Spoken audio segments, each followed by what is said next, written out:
how do you feel about being the world's first openly gay action hero? I mean, I had to fight to play a gay role. Look, I was a skinny kid. I had no brothers and sisters. I wasn't competitive. I wasn't good at any sports. It was just impossible.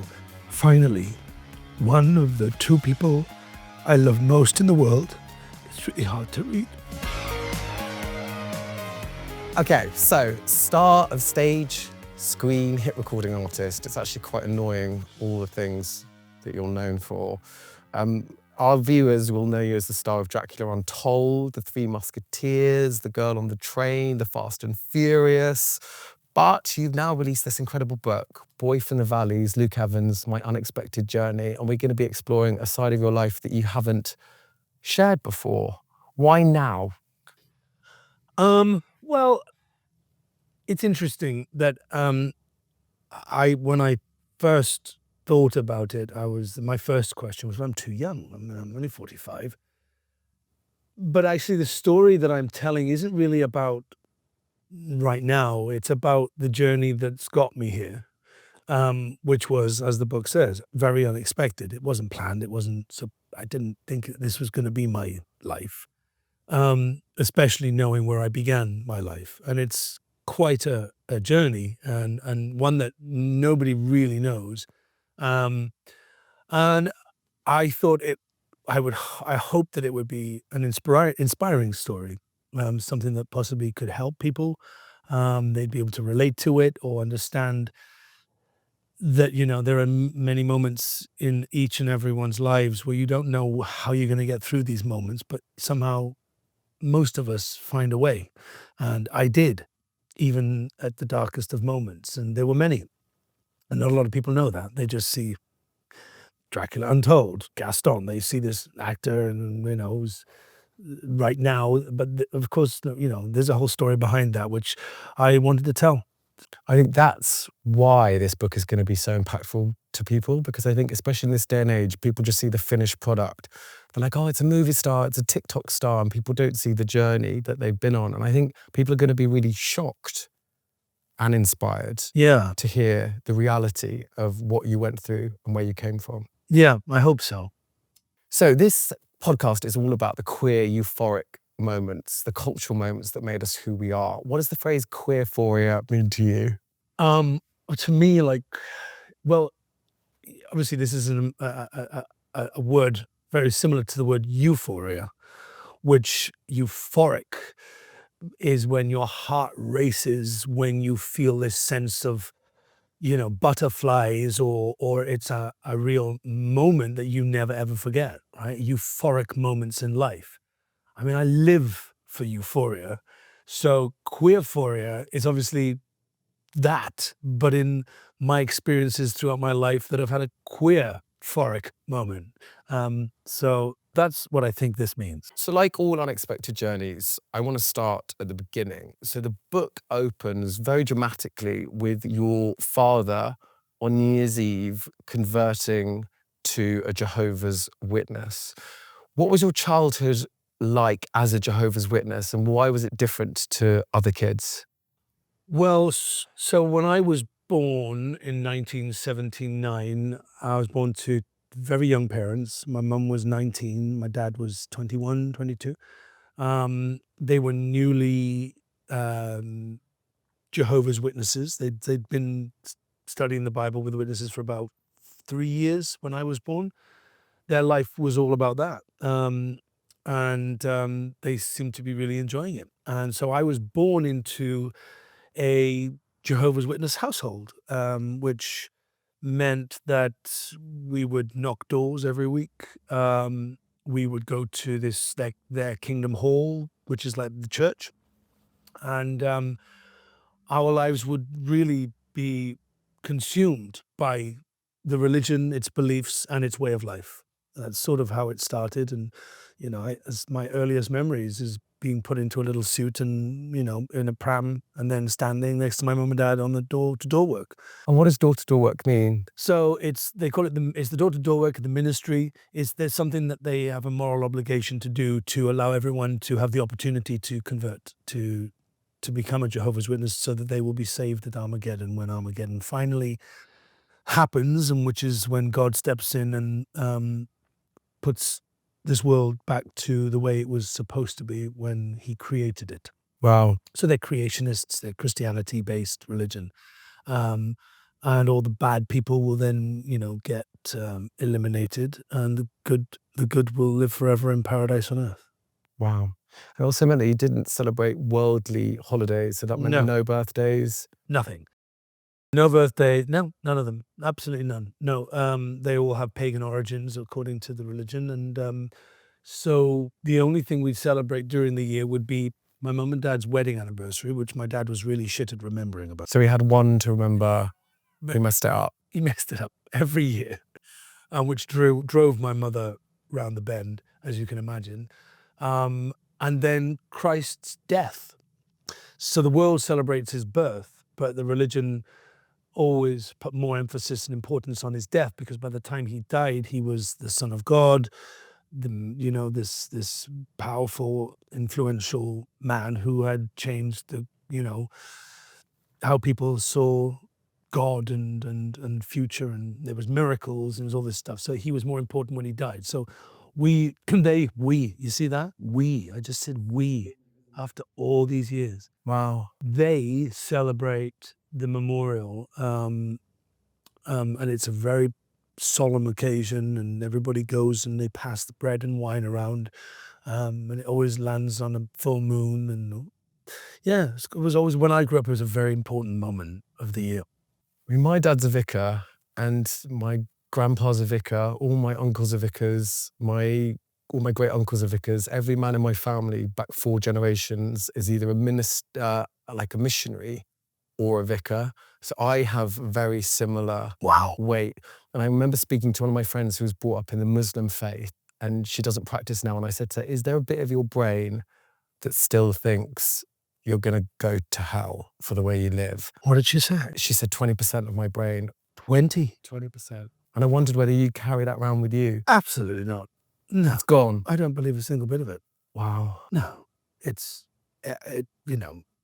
I'm happy for them to believe it if they choose to want to believe that. But no, it's there's too many questions that are not able to be answered for my liking. I don't believe there is a God. I don't believe in creation. I don't believe in I think the Bible is a wonderful book full of many interesting stories, historical stories, wonderful moral stories, great people, very influential through time in history. But I don't believe it was influenced by God and made a man write it. I don't believe that. I don't think,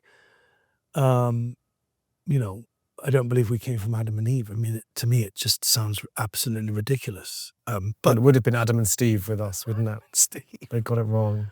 Going back to the Bible, like, you got the message that homosexuality was an abomination, like, really young, from reading the story of Sodom and Gomorrah. Can you talk a little bit about that and whether you knew you were gay at that age when you read it? Yeah, well, I don't think I did at the time, but we used to have this book. I think they still have it in the religion, where it's called My Book of Bible Stories, and it's for children. It's a gold book with red letters, all really lovely, and you open it going to read lovely stories. And it's terrifying. And some of them are terrible. Not all of them, but some of them were. And one of them that really stood out to me was one about Lot's wife. It's a very famous story. Weirdly, I've actually been to that place in just outside Israel where that place existed. I found it real comfort being there, where Lot's wife was told, and Lot and his children, to leave this city and not look back because of, and it's a story about materialistic things and not really holding on to them. And as they were leaving, because the town was called Sodom and Gomorrah, and it was full of terrible things that were happening. And one of them was that there were gay people in this town, and she turns back when they're on the outskirts of the town, and God turns her into a pillar of salt. And this picture is of her slowly, she's about to lose her face in salt. I mean, it's fucking terrifying. Like, what the hell? And in the background, there's people running on fire with hail and stone and sulfur coming down from heaven. So that's my first understanding of who were these people? What was going on? It wasn't just about she loved her sofa. There was clearly something much deeper going on in this town. And as I got older, when I listened more in church, I would hear these scriptures being read and about that story in my book of Bible stories, which was about the fact that they were gay people, and that's why they were being murdered by God. So, you know, you hear that from a young age, you just and suffer in silence. Because what's the other option? There was no other option. The other option was I was be thrown out, and I thought, well, I can't be thrown out at 10. I can't be thrown out at 12. So what do I do? So I just stayed quiet, and I couldn't tell anyone. So yeah, very, very confusing, complicated time to realize you're different from everyone else, and that the difference that you are slowly understanding what that is, contextualizing that, and realizing that you couldn't talk to anybody about it because everyone around you was of a belief that what you were understanding what you were was the worst thing ever, and that you were going to die. You were disgusting. God hates you. You know, you're as bad as a murderer. Those kind of words were in my head all the time. And also there'd be eternal damnation as well. These are huge ideas for a little kid. Yeah, you're dead, gone. That's it. So this takes us on perfectly to your first cultural moment, which was watching My Beautiful Laundrette on the TV. Can you tell me about that moment? Yeah, clearly I wasn't supposed to be watching My Beautiful Laundrette on TV, but I think it just must have happened one evening when my mum and dad may not have been there, or they may have, I don't know, but I somehow managed to get to watch My Beautiful Laundrette, which is Hanif Kureishi's play adaptation into a screenplay with a very young Daniel Day-Lewis, and directed by the wonderful Stephen Frears. And it's a gay love story, and beautifully British, very progressive for the time. And that was the first time I had a moment where I got to see two normal gay men existing in normal life, you know, and having this wonderful romantic moment. Yeah, that was mad, because obviously it came out in 1985. I was only 6. I certainly didn't see it when I was 6. I must have seen it maybe 7 or 8 or maybe 9. But I remember my eyes just like, what am I seeing? What am I watching? What is this, you know? And I've had that moment several times in my childhood where something has been on the TV when I was alone, which was something to do with being gay or about gay people or something. Maurice, I remember Maurice being on TV, and he kissed him and bit his lip. Yeah. I never forget that moment, you know. The beautiful thing. I mean, when that film came out, I mean, I was old enough by then. I think I was even maybe left home, but I never forget it, you know. But the TV was a wonderful little sometimes it gave me little glimmers of something, hints at another life or people that were like me. And I guess if you grew up and it was Sodom and Gomorrah, or maybe the only other gay people we saw on TV growing up were like comedians, where they were or presenters, where they were the butt of the joke. They were really effeminate. They were taking the piss out of themselves. They were harmless. And then you got to see like normal, but like gay love with normal people in it. Yeah, and they weren't overtly feminine. They weren't trying to entertain the masses. They were just being themselves. And it was a profound moment for me, because obviously, you know, when you're growing up, you don't know who you are. You don't know, you know, you're discovering your sexuality, but also you don't know what kind of gay man you're going to be. You know, you're going to be a colorful gay man. Are you going to be whatever it is? There's a spectrum of options, and you don't know what they are.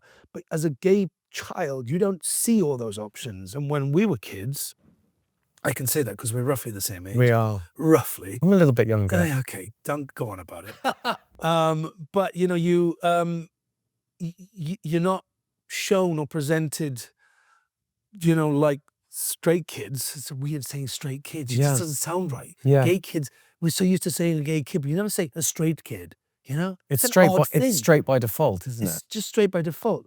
And the world around you has been orchestrated to accommodate you as a straight kid. Gay kids don't get that. And when I was young, we were young, you know, that was our options of what we could be, was the clown gay man in Are You Being Served? Or, the Kenneth Williams or the Larry Grayson. There was, of course, these are all wonderful, brilliant, phenomenally inspiring human beings and brilliant at their craft.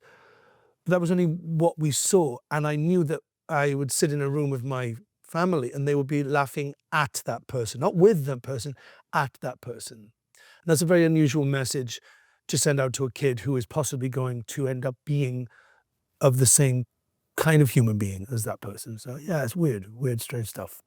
So you're taking that messaging in. I find it interesting that, especially pre-internet, for our generation, we had to take those moments. So it was TV, or we'd have to go and find them in books. And it was on us to seek 100%. out culture. Yeah, that was the only way. Yeah, there was no mobile phones, no internet. I mean, if you lived in a small village, there was one gay guy who lived in our village and no one really spoke to him ever. He died a lonely man in his own bed and used to cut people's hair. But he was like, when people saw him, they were like, that kind of thing. And that's the message you're internalizing all the time as a kid.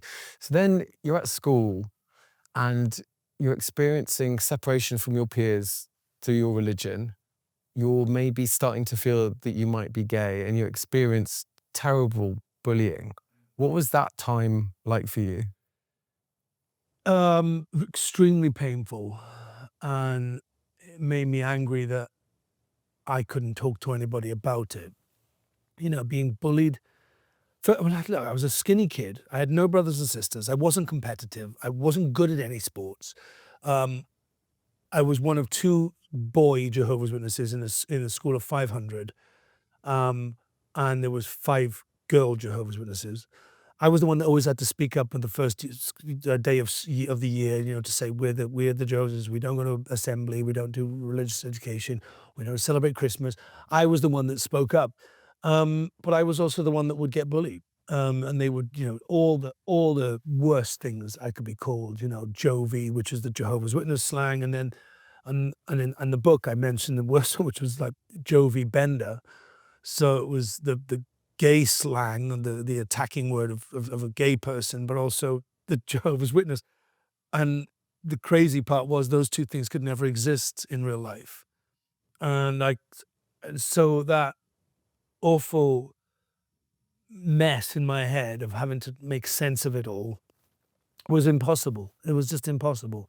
And it didn't get any better. As much as I tried to be nice and try and make them forget about my religion or anything, nobody wanted to be part of nobody wanted to mix with me. Some of the girls were nicer, but the boys were horrible and just made my schooling unpleasant every day of my whole school existence. So as you can imagine, I was like, as soon as I can get out of this place, I am leaving. Nobody helped, nobody acknowledged it.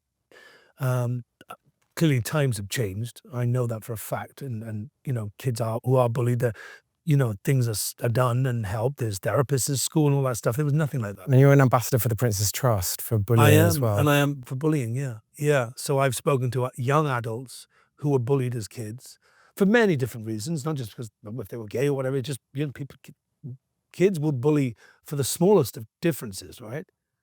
But the effect that it can have on you as an adult, it can really damage you, And of course, I couldn't tell anybody what they were saying because I couldn't tell them that they were saying this, because what they were calling me potentially was what I was feeling, and what I was feeling potentially would mean I would lose my mum and dad and all of the friends I had. It's just like, you shouldn't be thinking about any of those things as a teenager, as a kid, none of those things. But that was my daily existence of this fear of losing what I had and having to hide away and present something different. I had a really similar thing. I was growing up feeling that being called those words and then being like, if I am that, I'm potentially going to lose my family, my whole life, be damned forever. It's a horrific, heavy thing for a kid to carry. Very much. There's a beautiful bit in the book. It's so heartbreaking because you can, little Luke comes across so strongly in this book. And there's a bit where you find like an icicle, these frozen leaves, and your natural instinct is to find it so beautiful, and you pick it up to show it to the other kids and they smash it. And you say in the book, you say like, why would they want to destroy something so beautiful? And that's how I see you in the book, that these kids were trying to destroy something that was so beautiful. And you had to try and hold on to that. And there's another part where, you know, the aviary you have in your garden with the little birds, and they're escaping. The little ones escape, and then a slightly bigger one gets stuck. Yeah. It's great. That's exactly how it was, yeah. And I knew from such a young age that I knew that if I was going to have any kind of life, happy life, I had to leave. I had to get out, and I knew that I would have to lose people that I had been part of my life. I knew that I'd have to go and start again. And things got really dark at one point, and you were contemplating taking your own life. And you went to speak to a therapist and realized that you didn't have the money to have more sessions. Yeah. And things really reached a head when you called the Samaritans from a phone box. And in the book, it's just, you can see you in that phone box. Can you tell me about that moment? Oh my God, it's like, it's just so beautiful. So I'd been into the Yellow Pages. I must have been about 14. And I had enough money to have one consultation with this psychologist. And I went to Cardiff. My friend at the time, she drove me there. I'd confided in her that I was having these feelings, and she was a Jehovah's Witness. She was like, well, you should go to a psychologist to like get him to sort you out, which I was sort of hoping they'd give me an answer. So she drove me down. I went in, and this psychologist was like, well, she listened to my problems and what my issues. I think I have this thing, but my family is this, and I don't know what to do. And she said, well, I could do a 14-week course at £200 a session. I was like, what? I can't, I'm 14. No one knows. This is all I've got. And she said, well, I'm sorry, I can't help you. And I was like, this is nuts. And then she said, have you tried the Samaritans? And I said, the what? What's the Samaritans? And she said, well, here's a number. You'll find it in phone boxes, but here's the number. I went outside. I went to a phone box. And my friend drove me. And this man answered the phone. He said, I'm just closing up. It was the evening. I'd been in school all day. She picked me up from school. We drove to Cardiff. So I went to this Samaritan's office, and this very nice man opened the door, gay man opened the door, and he said, come on in. And I sat with him, and I said, look, I'm going through these feelings. I don't know what to do. I said, I live in a home of Jehovah's Witnesses. I can't talk to anyone. I feel completely alone. I said, my friend outside doesn't even know that you are, why I'm here. And he said very few words, but I remember them very clearly. He said, you're not alone. And he said, I'm a gay man, and I am very happy. And I have lots of friends, and I have a good life, and you will too. And there's nothing wrong with you. You just have to get through what you have to get through right now. And when you're ready, you can leave home. And you will, because you'll need to find your people. And I walked out the door, got in the car, my Jehovah's Witness friend, she went, so did he fix you? And I went, yeah, take me home. And of course, he didn't fix me. He just made me realize there was nothing to fix. And I went home, and I somehow then got through the next 2 years, but knowing that there were people out there. There were people like me, and I just needed to get to the point where I could leave home and not hurt my mum and dad and start again. So your second cultural moment is a visit to London to go to the theatre, and you ended up in Soho. Tell me about this. Oh, it's just brilliant. So, I think it's brilliant. It just shows you the inquisitive, curious teenager that I was. So I knew by 13, 14, I was, clearly gay, and I knew no one. And I'd convinced my mum to let me go on the bus to London with the old ladies going to see the show. I'd seen the show they were going to see so many times, but my mum let me go. My plan was that as soon as I got off the bus, I would just run into the first alley or street I could find and lose the old ladies, and then I'd just come back after the show was finished and get back on the bus with them on the way home. And I had an A to Z. People won't even know what an A to Z is now. It's a Google map. It's a Google map, on paper. Right, crazy. Yeah, and you'd literally find the street, and then you'd have to follow a map. And I had one, and I looked at it all the way down on the bus from 6 a.m. till 11 a.m. when you got to London. And I got off the bus, said goodbye to the nanas, and ran into Soho, which I knew was very near the Piccadilly Circus. Found a coffee shop which had a opening door, a window, and you could sit in the window, and it was summer. And I sat in this coffee shop, and I ordered one coffee, a second coffee, because I knew I was on Old Compton Street. And back then, Old Compton Street was like the epicenter of gay London, you know. It was all gay back then. It was like everything was gay. Every bar, every cafe, it was all, you know. And I was sitting there as a 14-year-old kid, and I sat there for 4 hours. And I literally drank probably like 25 coffees. I thought they're going to throw me out if I don't have a coffee with something in it. And I remember sitting there, and I saw two men go by holding hands. And I just took a mental photograph of it, and went back home on the bus. You know, everybody's asleep on the bus, and I was just sitting there watching the M4 pass by, seeing the Heathrow Airport disappear to my left, and thinking I just saw two men holding hands on the street. I was like, wow. And now I'm back to Aberbarn. But But there you was carried that image in your head and it kept you going. Yeah. There's a thread with all of these, you know, it's about realizing you're not alone. It's that feeling of not feeling you're the only one, and that it's okay, you know, a Samaritan guy, and, you know. Well, you did escape and you moved to London and Ran to London. you ran to London, and it's kind of, I know you don't believe in God, but there are a lot of weird, miraculous coincidences in the book. It's a kind of combination of like incredible hard work and then crazy opportunities and people coming to your life and believing in you and helping you.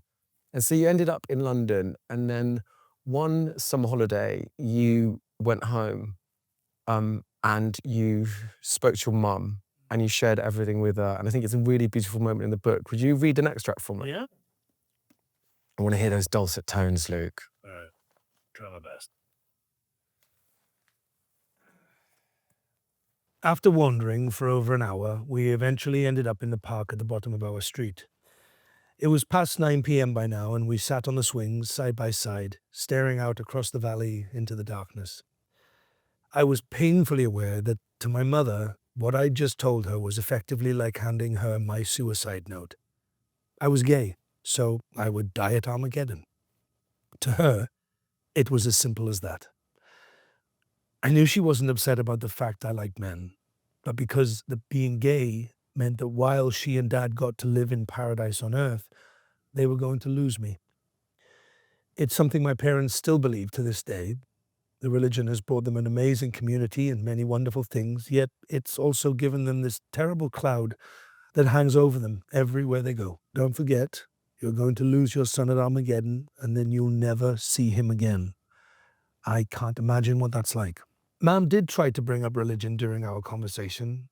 As a Jehovah's Witness, it was her duty to protect the flock from any rotten apples. And as an openly gay man, I was right up there with the worst of humanity.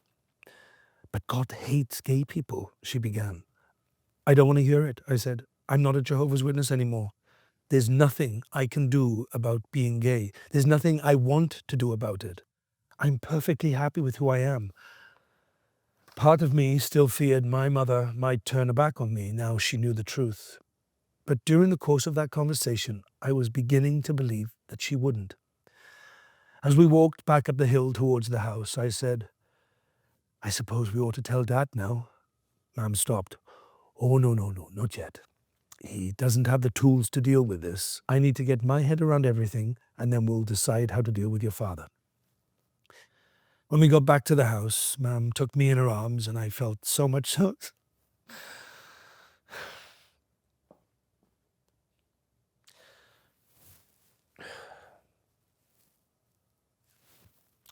it's okay.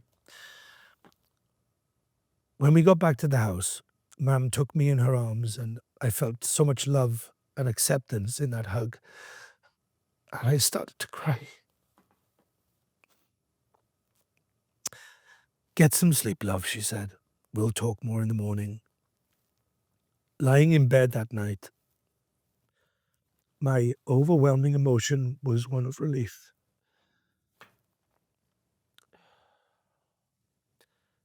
Finally, one of the two people I love most in the world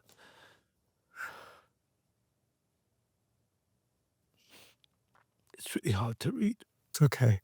Sorry. It's okay. So weird. I've written it, I've read it so many times, and then it still takes me back to that minute, that moment. Lying in bed that night, my overwhelming emotion was one of relief. Finally, one of the two people I loved most in the world knew the real me. Mom now understood the trauma I'd suffered over the years. I no longer needed to lie or hide who I really was. And now that door has been unlocked. I was determined to wedge it open. I vowed it would never close again. Sorry. That's all right. There's so many moments that literally block, like, yeah, you put yourself back in that moment for a second. And it's like, it was a euphoric moment in a way, because she didn't turn her back on me. And I was ready to be thrown out and be on my own again, and it didn't happen. So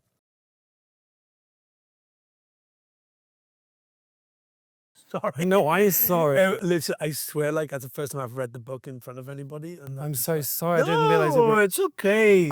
It's It's okay. It's like that's. I'm just thinking of all the fear that you must have had. Can you imagine? No. Well, I can, because I went through that. Yes, of course you can, yeah. And you just think, fuck, like, if I lose them, what have I got? Yeah.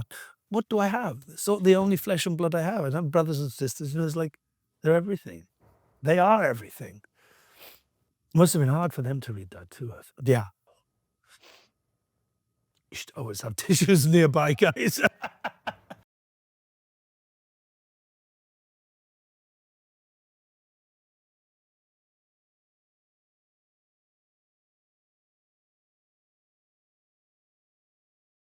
We've got water, but maybe if there's more.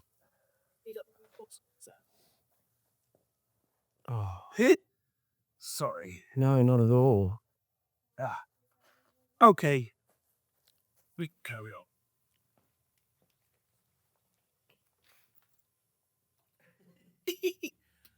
on. I didn't get that response when I did it. He didn't. No. And I think so many people are gonna like read that and it's like, that's gonna be a healing moment for them. It's like your mom doing that for you is like doing it on behalf of so many other people. I just think it's so much about like the fear that you must have had and the point you must have got to where you were just like, I'm prepared to risk everything because I might as well be dead if I carry on living like this. That was it. That was the bottom line. That's why, you know,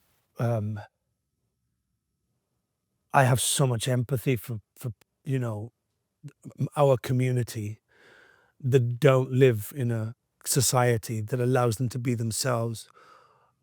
That I know, like, to not be able to live your authentic life, you know, that doesn't bother anybody and you're not allowed to live it. How painful that is. I feel it, you know, profoundly, and it hurts me a lot. And it is sad that, you know, people have been split up from their families because of something so, to me, so unimportant. So it's just something. It's just part of who we are. But it has, like, to lose people over that is a very, very sad thing. It's very painful. And that's why we as gay men, we create families, don't we? We build our own friends that become like everything. They become our families. I've met your friends. I'm I know your family, you're the ones you've chosen, and some of them are my family too. And it's amazing what we do as a community when we lose our real families, who we replace them with, who we find to support us. We're really good at that. Um, again, it's a unique experience that mostly only the LGBTQ plus community have to do in life. And when you got to London and you started joining amazing cast of plays like Taboo, that must have been quite the queer family to inherit. It was like the Rainbow Zoo. Wow. Yeah, you went from 0 to 100, didn't you? You went from traumatizing, bullied, religious upbringing to Boy George. I mean, literally, it was Boy George, Julian Clary, Matt Lucas, Paul Baker. I mean, it was an epic experience of just brazen ownership of who one is, and whatever you wore or however you spoke, walk down any street you want. And if you think about Boy George, when he was a teenager, I mean, he'd get on a bus in Shooters Hill, dressed like some ethereal gladiator with feathers sticking up. He'd get on the bus and he'd come to London's West End dressed like a gladiator in chiffon and silver and these giant feathers sticking out of his hat. I mean, the bravery of that man and his story really inspired me. Really, really inspired me. I just thought, God, what a fuck you to the world. He just thought, no, this is who I am. Okay, so during this time when you were in the theatre, you did an interview with The Advocate, where you talked about your sexuality, and that's going to kind of come back in a little bit later. Was that like a thought? Did you think much about that moment? Did that just kind of happen? Just happened. It was a journalist, a TV director called Piers Barclay, who weirdly just he directed one of the episodes of Monsters. I saw his name pop up the other day. And he was a lovely man. He'd been to see the show. I'd done some photo shoot for the Gay Times. I mean, because obviously Taboo. We did every gay magazine cover under the sun. Attitude and all that stuff. And my first ever photo shoot was with Attitude. And so he'd been to see the show and then sent a letter saying I'd love to interview for a gay magazine in America. So I said, yeah, love to. Great, fantastic. And we did it and it was wonderful. And what was just great, he was just happy to see like a young, openly gay man playing, leading the West End and all great. Of course, the internet was still quite new to me then. Don't think I even had a computer at home. I used to go to the easy internet shop, and buy £1 worth of time to use the internet, use a computer.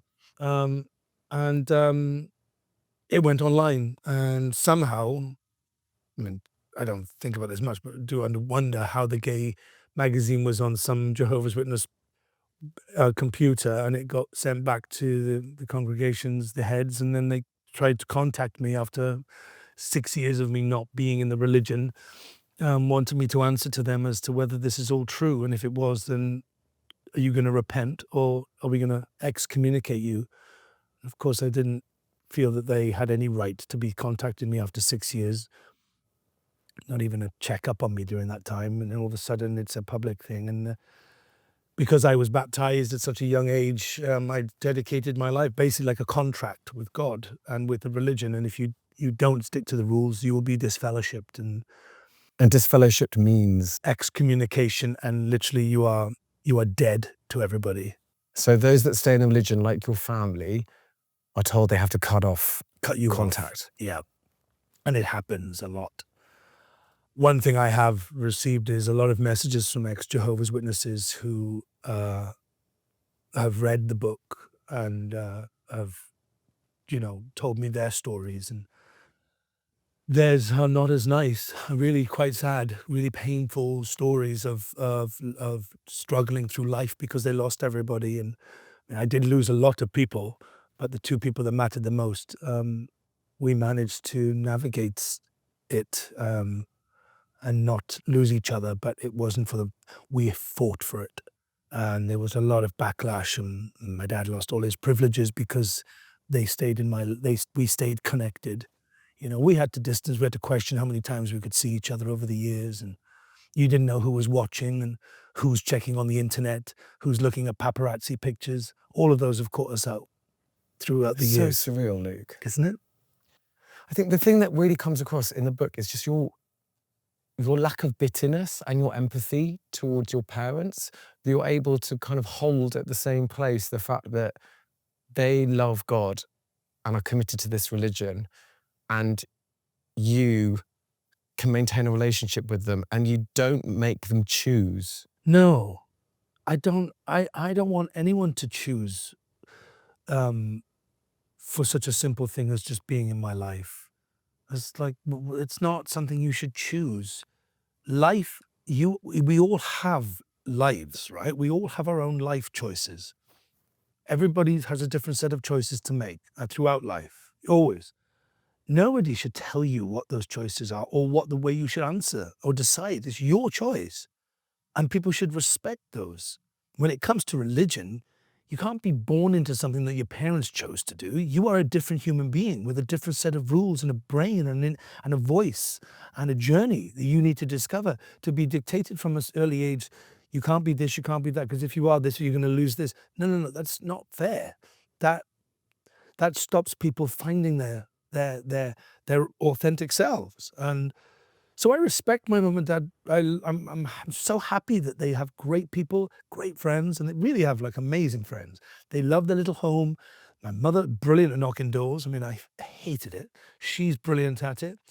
They have a great community, and they believe that at some point they're going to live forever in paradise on earth. Sounds wonderful, but it's not my choice. And so we've come to understand and respect each other's journeys and go, well, we're on different journeys, but we can just keep going. And of course, being gay for you isn't a lifestyle choice.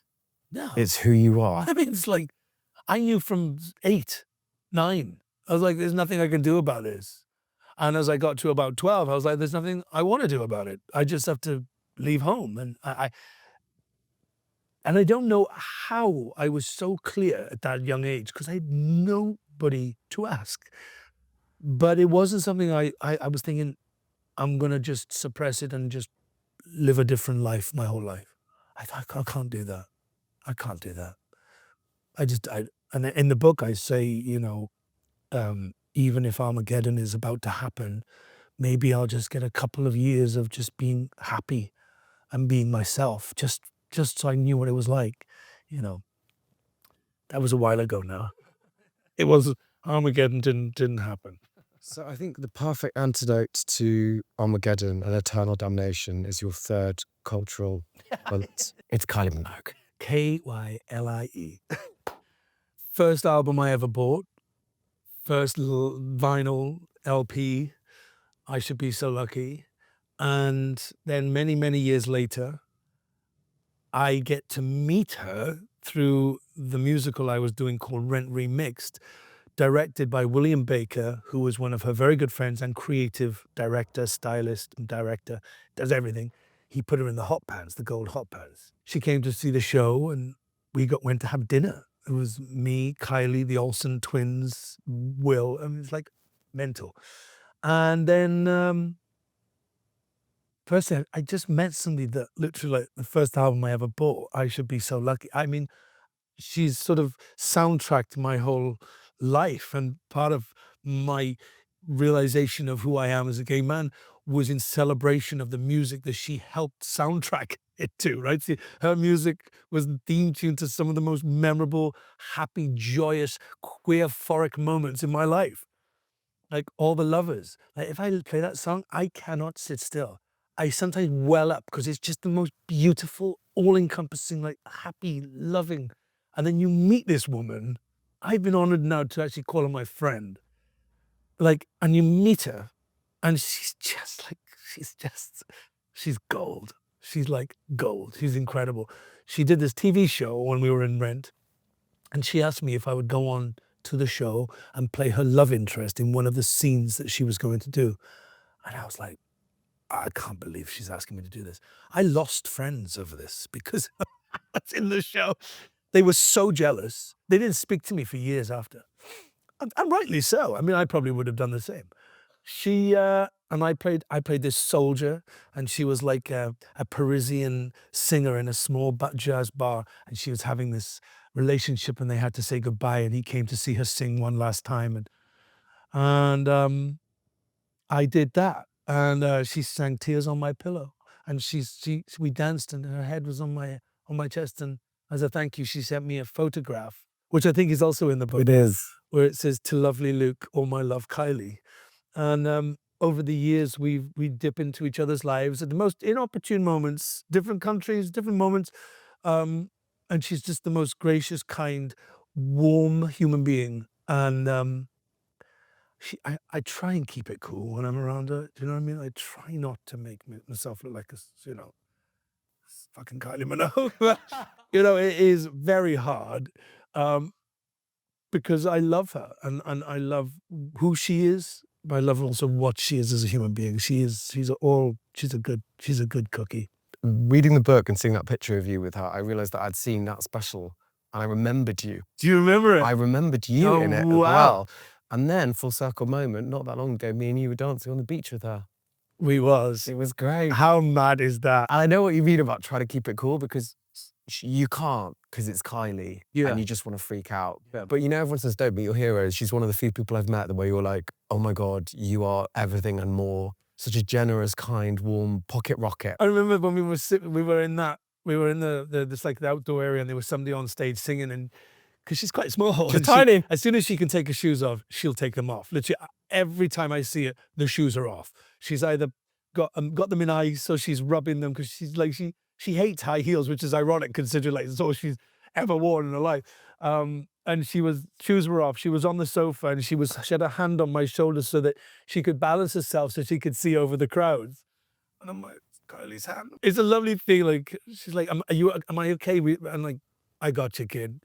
I've got you, Kylie. You can keep your hand there. Yeah, I had a moment that night when Lana Del Rey came on and me and her jumped up simultaneously and both sang it to each other from across the room. And in my head, I was like, this is probably the gayest, happiest moment Queerphoria ever. It was a queerphoric moment. So you're a movie star.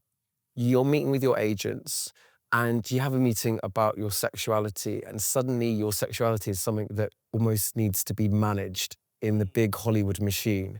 And I'm thinking of the psychology at that time, because you're so proud of who you are.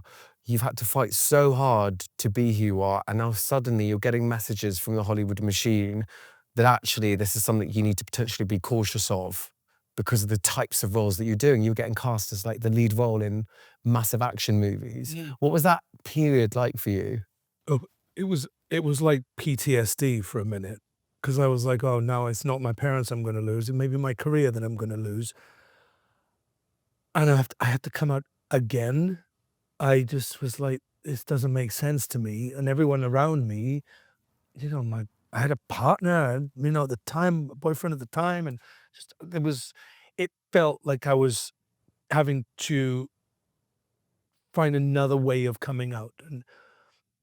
And for a while, I didn't understand it. I was like, what do I have to do now? I mean, I'm almost 30 years old. Like, I left home at 16 because I was gay. So I have to do this again? And, all of us, I had this crazy moment of my career going from theater to like massive movies. There was no one around me that I could ask, like, that another gay actor that was openly gay doing action movies, lead, very butch masculine roles. So I was like, I'm alone again. And I didn't know how to navigate it. None of us really did. But what I really wanted to, I wanted to make sure that people could just focus on my work. I was like, we're not hearing about some straight actor's private life. Why are you talking about mine? Like, why do I have to do this?